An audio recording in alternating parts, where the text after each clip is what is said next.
Pada kurun waktu 2000 sebelum Masehi, terjadi perpindahan bangsa-bangsa secara besar-besaran dari Asia Tenggara. Perpindahan itu terjadi karena semakin pesatnya perkembangan kebudayaan mereka, sehingga memperluas wilayah kekuasaannya menuju ke Arab Selatan. Mengalirnya migrasi bangsa Cina ini mengakibatkan bangsa Burma atau Birma, Thailand, dan Vietnam terpaksa menyingkir ke arah selatan. Perpindahan mereka melahirkan cikal bakal bangsa-bangsa Proto-Melayu yang pada saat itu bermukim di wilayah Burma, Siam, dan Indo-Cina. Perpindahan kelompok bangsa-bangsa tersebut menyebar ke berbagai wilayah sebagian, dan mereka terpaksa pindah ke daerah pantai. Namun tidak sedikit di antara mereka yang terus menuju ke Arab Selatan, mengarungi lautan ataupun melewati semenanjung Malaya, kemudian menyeberangi laut hingga mencapai pulau-pulau di Nusantara. Proses perpindahan melintasi lautan tersebut berlangsung secara bertahap. Umumnya dari mereka berangkat secara berkelompok dalam kurun waktu kurang lebih 2000 tahun, karena mereka meninggalkan tanah asalnya tidak secara bersamaan. Maka kelompok-kelompok tersebut tiba di berbagai pulau yang berbeda di Kepulauan Nusantara. Pada mulanya mereka serumpun bangsa dan bahasanya, namun kemudian akibat dan perbedaan geografis menyebabkan terjadinya perbedaan yang secara nyata. Pembauran dengan kelompok-kelompok berbeda, yaitu bangsa Deutero Melayu yang datang di belakangan, semakin memperkuat adanya perbedaan-perbedaan bahasa dan dialek. Namun demikian, di antara perbedaan yang terbentuk masih dapat disaksikan adanya persamaan dasar di antara mereka. Misalkan kesamaan dalam cara menamakan sebuah benda yang ada di sekitarnya. Misalkan padi, pandan, ubi, udang, hujan, batu, dan lain sebagainya. Atau bentuk penyebutan nama seseorang berdasarkan nama anak sulungnya. Kesamaan itu dapat dijumpai pada penggunaan kata bantu, ekor, batang, lembar, dan buah dalam menghitung sesuatu. Kemudian mereka memiliki kesamaan dalam kesukaannya dalam mengkonsumsi ikan kering yang diasinkan dan dibusukkan, misalkan seperti terasi dan petis, atau makanan yang diragi. Mereka juga sama-sama senang mengadu ayam. Begitu pula warna kulit, bentuk muka, perawakan badan, serta fisik lainnya menunjukkan bahwa orang-orang Nusantara itu berasal dari rumpun bangsa yang sama. Salah satu kelompok bangsa yang berpindah dengan mengarungi laut terdampar ke suatu pulau kecil yang terletak di utara ujung timur Pulau Jawa. Para pedagang ini lalu menetap di sana untuk kemudian menjadi nenek moyang bangsa Madura seperti bangsa Piah, Champa, dan Jai di Cochin, Cina. Mereka mengacu pada kata apai dengan nama apoy, menyebut istilah istrinya bine, dan memakai kata ela untuk menyatakan sudah. Berbeda dengan bangsa-bangsa lainnya, bahasa mereka mengenal konsonan rangkap seperti bai, caca, dadi, kerong, dan penai. Kalau dibandingkan dengan bangsa-bangsa yang mendiami pulau-pulau di sekitarnya, karakteristik leluhur orang Madura ini umumnya memiliki tengkorak yang celah matanya lebar, mendatar dengan hidung pipi lebih menonjol. Raut muka mereka tidak begitu halus dan warna kulitnya lebih gelap. Penduduk asli itu masih berkebudayaan baru tua, yaitu Paleolitik. Sementara pendatang baru dari utara telah memiliki kebudayaan batu baru, yaitu Neolitik, seperti ditunjukkan oleh peninggalan mereka yang ditemukan di Madura. Mereka telah memiliki kemampuan mengupam atau mengasah batu menjadi beliung atau kapak persegi yang dapat pula dijadikan pacul. Setelah ratusan tahun di Madura, para pendatang baru itu beranak pinak dan menyebar ke seluruh pulau. Bahkan pulau-pulau kecil di sekitar Madura dihuni seperti misalkan Pulau Sepudi dan Kangean di wilayah timur, Pulau Mandangin di Selat Madura, dan Pulau Masalembu serta Bawean di Laut Jawa. Mereka bermukim dalam kelompok-kelompok yang besarnya ditentukan oleh kesuburan tanah atau daya dukung ekologi setempat. Beberapa kelompok jumlahnya sampai ratusan orang kemudian membentuk satu pemukiman tersendiri. Namun, antara kelompok yang terbentuk masih terikat satu dengan lainnya. Keragaman kelompok itu kemudian memunculkan dialek setempat dan barat, yaitu Bangkalan, dan tengah, yaitu Sampang dan Pamekasan, dan timur, yaitu Sumenep, dan ujung timur lagi, yaitu Kangean. Peninggalan purbakala berupa kapak dan bejana perunggu sebagai wujud peradaban Dongson memiliki tipe yang sama dengan yang ada di daratan Cina Selatan dan Asia Tenggara. Juga ditemukan di wilayah Sampang. Peninggalan itu menjelaskan bahwa terjalinnya hubungan Madura dengan daratan Asia yang mungkin dilakukan dalam hubungan perdagangan. Tetapi karena Madura tidak menghasilkan komoditas perdagangan yang berarti untuk dipertukarkan, maka diduga hubungan yang dilakukan sebagai perantara dalam perdagangan dengan bermodal pengetahuan tentang seni berlayar. Maka pelaut-pelaut Madura menyediakan perahunya untuk membawa pedagang dan bangsa lain mengarungi lautan lepas. Di sekitar tahun 1017 Masehi, kerajaan-kerajaan kecil di Madura sempat menikmati kemerdekaannya sampai Raja Airlangga berhasil mengkonsolidasi kekuasaannya. Keutuhan negara cepat pulih dan kesejahteraan rakyat segera dikelola kembali. Kegiatan perdagangan luar negeri dengan Cina dan negara Asia lainnya kembali ramai. Di kerajaan Airlangga, perdagangan Asia membeli gading, cula badak, mutiara, kapur barus, gaharu, cendana, dan rempah-rempah serta kulit penyu dan burung. Beras merupakan komoditas hasil bumi Jawa yang penting untuk bekal pelayaran yang memakan waktu berbulan-bulan. Saudagar asing membayar pembeliannya dengan uang emas dan perak. Di samping itu pula, mereka memasarkan sutra dan pecah belah dari porselin. Airlangga sebagai seorang raja besar mengembangkan kesenian rakyatnya. Mahabharata dan Ramayana yang telah diterjemahkan ke dalam bahasa Jawa Kawi digubah kembali sehingga kisah itu seakan terjadi di bumi Nusantara. Karena itu, negara Madura yang diperintah Raja Baladewa diidentifikasi dengan daerah Madura Barat, Widarba, yang merupakan negara mertua Krishna, disepadankan, dan kerajaan Bidarbha yang beribu kota Pacangan tempat disepadankan dengan kerajaan Bidarbha yang beribu kota Pacangan tempat bangsa Cara berjumpa Raga Padmi. Prabu Salya dikisahkan memerintah kerajaan Mandaraka yang terletak di Madura Timur, mirip dengan nama perkampungan bernama Mandaraga di daerah Ambunten. Pewayangan sebagai wahana penyajian karya agung yang disajikan sebagai tontonan ke hadapan khalayak ramai. Keberadaannya semakin mapan. Peradaban orang Madura purba itu semakin maju dan berkembang. Sejalan dengan perkembangan yang dialami bangsa-bangsa lain di Nusantara, majunya peradaban di masa itu ditandai oleh kemampuan menguasai teknologi pengolahan biji logam. Munculnya segolongan orang yang memiliki keahlian khusus membuat barang-barang kerajinan.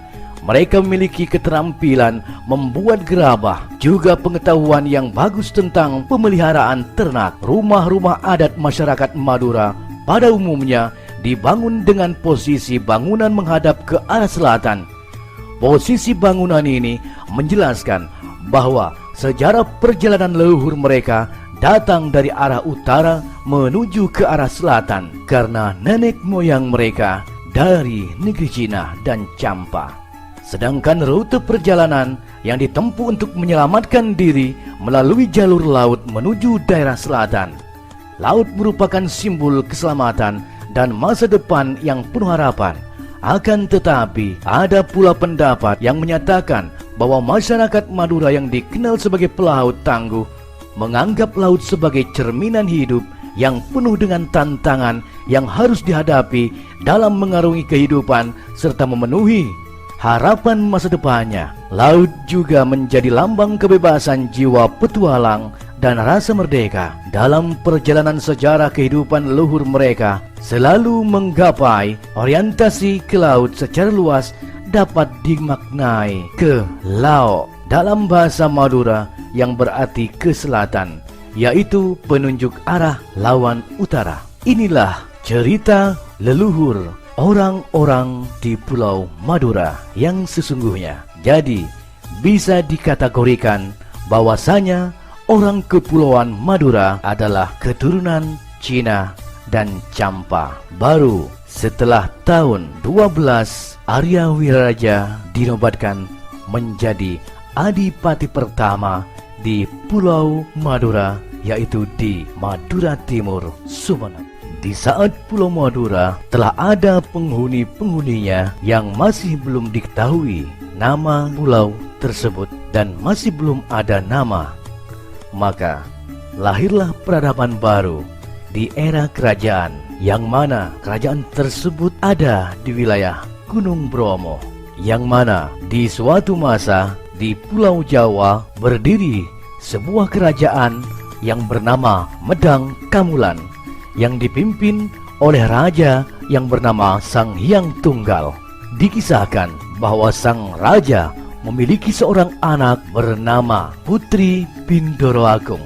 Suatu ketika dia bermimpi dimasuki rembulan ke dalam tubuhnya. Beberapa saat kemudian Putri Bindoro Agung merasakan ada kelainan di dalam perutnya. Setelah sang ayah bertanya, siapakah yang menghamilinya? Sang putri tidak bisa menjawab. Akhirnya sang raja menjadi marah dan memanggil patihnya yang bernama Pranggulang. Raja memerintahkan supaya anak gadisnya itu dibunuh dan kepalanya disuruh dibawa kembali kepada raja. Patih tersebut menyanggupi perintah sang raja dan membawa sang putri tersebut ke sebuah hutan. Sesampainya di hutan, sang patih menghunus pedang untuk memenggal kepala sang putri. Namun suatu keanehan terjadi ketika pedang mendekati leher sang putri. Tiba-tiba terjatuh dari tangannya. Kejadian itu diulang sampai 3 kali dan tidak satu pun yang berhasil. Sang patih akhirnya duduk termenung dan berpikir bahwa kehamilan sang putri tentulah bukan kesalahan sang putri, melainkan hal yang di luar batas. Akhirnya sang patih mengalah dan tidak kembali ke kerajaan. Mulai saat itu sang patih berganti nama dengan menjadi Kiai Poleng. Kemudian sang putri oleh Kiai Poleng didudukkan di atas kitek di tepi pantai, dan Kiai Poleng menendangnya hingga menuju Madu Oro, yang artinya pojok menuju ke arah yang luas.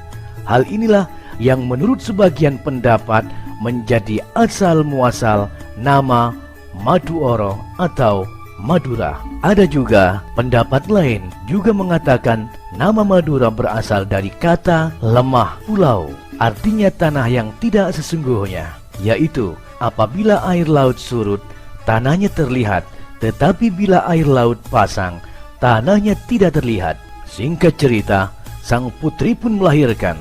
Pada saat itulah lahirlah seorang bayi laki-laki yang wajahnya sangat menawan. Bayi tersebut diberi nama Raden Segoro, yang artinya laut. Keluarga inilah yang menurut beberapa pendapat menjadi cikal bakal penduduk di Pulau Madura. Dengan bertanda kutip terjadi perkawinan silang antara keturunan kerajaan atau keturunan Raden Segoro dengan keturunan pribumi Pulau Madura, yaitu darah Cina. Kala itu ketika Raden Segoro berumur 2 tahun, dia sering bermain ke pantai. Hingga suatu ketika dari arah laut datanglah 2 ekor ular yang sangat besar. Raden Segoro pun bertarung dan mengalahkan 2 ular tersebut. Seketika itu juga ular tersebut berubah menjadi 2 bilah tombak. Lalu tempat tersebut diberi nama Kiai Nenggolo dan Kiai Alukuro. Pada saat kerajaan Medang Kamulan diserang musuh berkali-kali yang berasal dari negeri Cina, akibatnya peperangan ini rakyat Medang Kamulan hampir habis dibunuh oleh musuh-musuhnya. Dalam keadaan susah dan bingung, sang raja memohon kepada Yang Maha Kuasa supaya diberi pertolongan. Akhirnya, pada suatu malam sang raja bermimpi bertemu dengan orang tua dan berkata bahwa di sebuah pulau yang bernama Matuoro terdapat anak muda yang bernama Raden Segoro. Singkat cerita, Raden Segoro pun berangkat bersama rombongan dengan membawa pusaka tombak Kiai Nenggolo tersebut. Pertempuran luar biasa pun terjadi dengan menggunakan tombak ke arah musuh. Musuh pun menjadi sakit secara mendadak dan akhirnya berusaha meninggalkan kerajaan Medang Kamulan dan sebagian besar pun mati. Dengan kemenangan tersebut, raja membuat pesta besar-besaran dan memberi penghormatan kepada Raden Segoro. Raden Segoro diberi gelar Tumenggung Kemet oleh Raja Medang Kamulan. Di akhir kisah, Raden Segoro bertanya kepada ibundanya tentang siapa nama ayahnya. Sang ibu sangat kebingungan untuk menjawab apa. Namun sang ibu tiba-tiba menjawab bahwa ayahnya adalah seorang siluman. Maka seketika itu juga ibu Raden Segoro dan rumahnya lenyap atau bisa dikatakan moksa tanpa bekas. Perjalanan dimulai dari perjalanan Arya Wiraraja sebagai adipati pertama di Madura di abad ke-13. Dalam kitab Negara Kertagama mengatakan bahwa Pulau Madura semula bersatu dengan tanah Jawa. Ini menunjukkan bahwa pada tahun 1300-an orang Madura dan orang Jawa merupakan bagian dari komunitas budaya yang sama. Sekitar tahun 900 sampai 500.000, pulau ini berada di bawah pengaruh kekuasaan kerajaan Hindu Jawa Timur seperti Kediri, Singosari, dan Mojopahit. Di antara tahun 1500-an, tahun 1624, para penguasa Madura pada batas tertentu menggantung kepada kerajaan Islam di pantai utara Jawa seperti Demak, Gresik, dan Surabaya. Pada tahun 1624, Madura ditaklukkan oleh Mataram dan pada abad ke-18, Madura berada di bawah kekuasaan kolonial Belanda. Mulai tahun 1882, mula-mulanya oleh VOC, kemudian diperintah oleh Hindia Belanda. Sejarah mencatat Arya Wiraraja adalah adipati pertama di Pulau Madura, diangkat oleh Raja Kertanegara dari Singosari pada tanggal 31 Oktober 1269. Pemerintahannya berpusat di Batu Putih, Sumenep, merupakan keraton pertama di Pulau Madura. Pengangkatan Arya Wiraraja sebagai adipati pertama Madura pada waktu itu diduga berlangsung dengan upacara kebesaran kerajaan Singosari yang dibawa ke Pulau Madura, Sumenep. Seperti yang tercatat dalam sejarah perpindahan bangsa-bangsa secara besar-besaran dari Asia Tenggara terjadi pada kurun waktu yang sangat panjang antara 4.000 tahun sampai 2.000 tahun sebelum Masehi. Kejadian ini antara lain berasal muasal dari bertambah pesatnya kerajaan-kerajaan Cina. Karena kepesatan perkembangan kebudayaannya, mereka lalu meluaskan pengaruh kekuasaannya ke arah selatan. Kawasan yang langsung terkena dampaknya adalah wilayah Tibet yang merupakan tanah leluhur bangsa Burma dan daerah Yunan yang semula dihuni oleh orang-orang Thai dan Vietnam. Akibatnya, dari kedatangan bangsa Cina tersebut, maka bangsa-bangsa Burma, Thai, dan Vietnam terpaksa menyingkir lebih ke arah selatan. Namun tidak sedikit di antara mereka yang terus ke selatan mengarungi laut ataupun melintasi semenanjung, kemudian menyeberang selat hingga mencapai pulau-pulau di Nusantara, termasuk Pulau Madura sendiri. Kesamaan mereka dengan suku Madura adalah kesukaannya dalam mengkonsumsi ikan kering yang dihasilkan lalu dibusukkan seperti terasi dan petis atau makanan yang diawetkan. Inilah cikal bakal orang-orang Madura. Salam Rahayu dari kami, Sejarah Nusantara Official.